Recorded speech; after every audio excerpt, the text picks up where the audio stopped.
One fine day, Toby was hard at work in the quarry as usual. It was a dusty, dirty job, but he didn't mind a bit.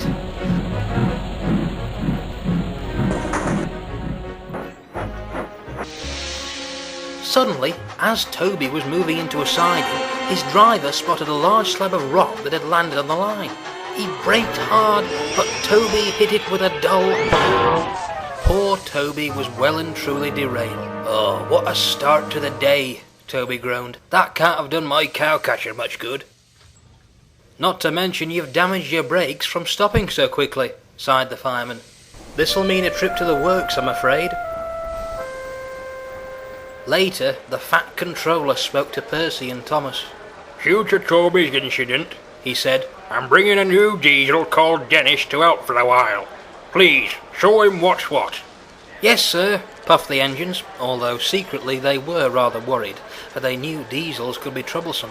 "You know the routine up at the quarry, Percy, so you shall go and work in Toby's place until he returns.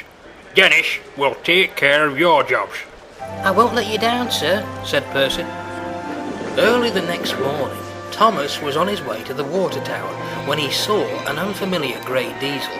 The diesel was trying to move some trucks. "Hello," Thomas whistled cheerfully. "You must be Dennis. What's up?" "It's these trucks," groaned Dennis. "They're old and rusty, and ever so hard to move. Oh, I can't shut them." "I've got a bit of time on my buffers. Perhaps I could help," offered Thomas. This made Dennis happy indeed.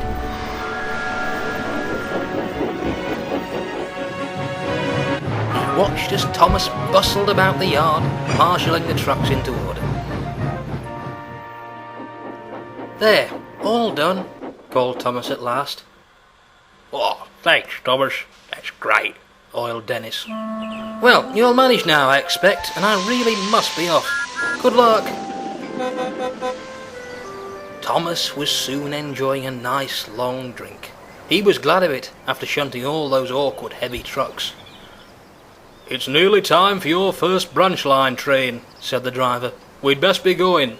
"Yes, indeed. Better not keep Annie and Clarabelle waiting," chuckled Thomas. With that, he bustled off importantly. Dennis was far from busy. He was lazy and didn't want to deliver his trucks of tiles. Because of this, he kept stalling his engine, and his driver was becoming ever more impatient. "Come on, Dennis. Oh, you were running nicely just a few minutes ago." And then, like magic, his motor started first time. Dennis could see Thomas coming back, and this had given him an idea. "Here, that soft steam engine helped me out before," he muttered to himself. "He's sure to do it again." Thomas stopped nearby. "Still here, Dennis?"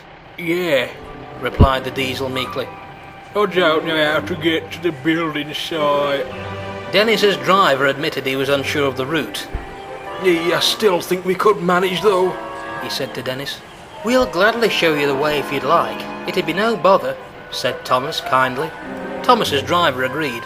"I'll just ring the yard and see if I can arrange for Daisy to take our morning train." Dennis smiled. His trick had worked. So Thomas escorted Dennis to the junction. The building site's a little further along that track. The pack makes such a noise you can hardly miss it. Now, I really must collect some passengers. I'll never hear the last of it if Daisy has to fill in for me any longer. But Dennis was still unhappy. He had wanted Thomas to take his trucks for him, so he told another fib. "Wait, Thomas," he cried. I don't think I'll make it. My engine's overheating, yeah. Couldn't you help me get there, please?" "Sorry, I can't, but don't worry. I'll get help for you at the next station." And Thomas chuffed away. "You seem all right to me," said Dennis's driver, "but we'd better check you over anyway." He clambered down to inspect, but didn't secure the brake properly. This gave Dennis another idea. "If I leave my trucks, another engine will have to take 'em, surely," he thought. Dennis began to roll slowly backwards. The driver was alarmed. come back! he yelled. But of course, Dennis couldn't have done that, even if he wanted to. He wasn't worried in the slightest, though. He didn't care about his driver, he didn't care about his train of trucks, and he certainly didn't care about Thomas. All he cared about was getting as far as possible from work. He began to pick up speed, his wheels thundering faster and faster.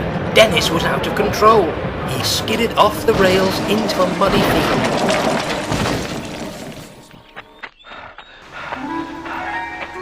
Dennis's driver caught up, out of breath and very cross. Now look what you've done, He scolded. and on our first day too. Oh, I'm sorry. Dennis wailed. Please, get me out.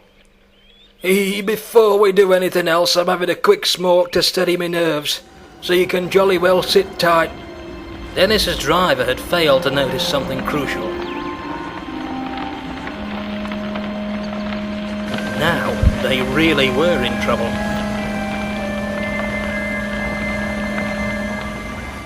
Thomas, meanwhile, was back in the yard as Buster rolled in.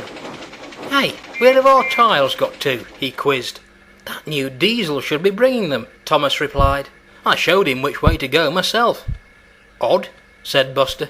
"Miss Jenny says the workmen are still waiting. We can't finish the museum without a roof, you know. He should have been there by now. Don't worry, I'll see if I can find out what's happened."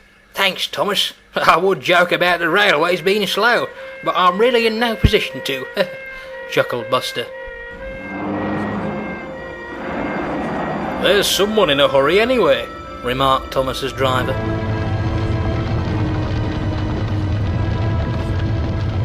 At the scene of the disaster, Farmer McCall was telling Dennis's driver just what he could set fire to. "I've had the odd engine wheel land amongst me cabbages before, but this has just taken the..." Thomas arrived, astounded by the chaos that greeted him. "What a mess!" he exclaimed. But the fire brigade slowly began to bring the blaze under control, and it was soon safe enough for workmen to inspect Dennis. Now Thomas could see through the smoke. He wanted answers. "I thought you broke down at the junction," he called. "And where are the trucks?" Dennis, ashamed at the mess he had caused, was quiet. I don't know what to say. He stammered. "Well, you'll have plenty of time to think it over," said a familiar voice sternly. "I hope you realise your work-shy shenanigans have caused much disruption. There were delays on the branch line because Thomas was helping you, and, on top of that, now the Sodor Museum won't be able to reopen on time." "I'm sorry, sir," sniffed the diesel. "Please, give me another chance."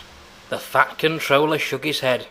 "I'm sorry, Dennis, but the men say the fire damaged your engine beyond repair. I'll inform your owner of the full situation. In the meantime, I'm sure Farmer McCall will come round to the idea of having the strangest scarecrow on the island." "No, don't go," pleaded Dennis. "You can't leave me like this." "That's not like the Fat Controller," Thomas thought sadly. "No engine deserves to be left to rust, not even a diesel." He felt no better as he pulled into the docks with his evening passenger train. Edward was shunting nearby. "A penny for your thoughts," he chuffed. So Thomas explained what a trying day it had been. "Oh, is that all?" chuckled Edward. "I heard the workmen talking about that. You know, there's nothing wrong with Dennis that a little tune-up won't fix." "What? Then why?" "I expect the Fat Controller is just trying to teach Dennis a lesson. From the sound of it, you and Percy will probably manage the branch line just as well without him anyway." Dennis lay in the mud all week, left alone to worry. Rather wisely, no one thought to let him in on the joke. "What if manager can't afford to mend me? Times are hard after all. Oh, what a silly engine I've been." At last, Toby came home, looking as good as new. He met Thomas at the junction and was intrigued to hear all that had happened. "Shame I never got to meet that diesel. He sounds like quite the character. Some people from the other railway came to pick him up yesterday," grinned Thomas. "I've never seen an engine look so relieved. Just think, he's probably one of the hardest working diesels on the mainland now. I really hope Thomas is right, don't you?